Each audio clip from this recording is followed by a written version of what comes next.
और अभी आपको बताएं कि कराची में डाकू राज जारी है। शहरी निशाने पर हैं। अब तो जान की कीमत भी सिर्फ एक तनख्वाह और मोटरसाइकिल के बराबर रह गई है। सुरजानी टाउन में डकैती मुज़ाहमत पर रवा साल शहरी जान की बाजी हार गया। कराची स्ट्रीट क्रिमिनल्स के निशाने पर जान की कीमत सिर्फ एक तनख्वाह और मोटरसाइकिल। रवा साल डकैती मुज़ाहमत पर 100वां शहरी भी जिंदगी हार गया। कराची के इलाके सरजानी टाउन सेक्टर लियारी 36 में डाकुओं ने एक शहरी को मार डाला। शनाख्त फैसल के नाम से हुई।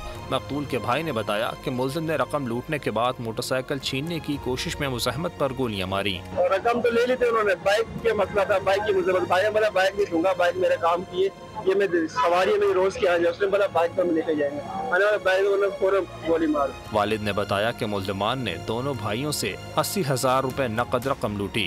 एक बच्चे का वाक़या है, 80,000।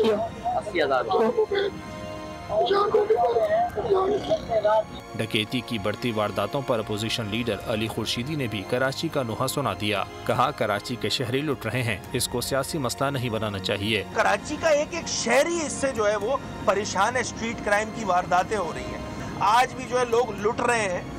इस हवाले से कंक्रीट मेजर्स करने की जरूरत है। अहले इलाका का कहना है कि इलाके में लूटमार की वारदातें रोज का मामूल है। सिंध के हुक्मरान कराची को अहमियत दें और डकैती वारदातों पर काबू पाएं। सब्सक्राइब करें और बेल दबाएं ताकि कोई खबर रह न जाए।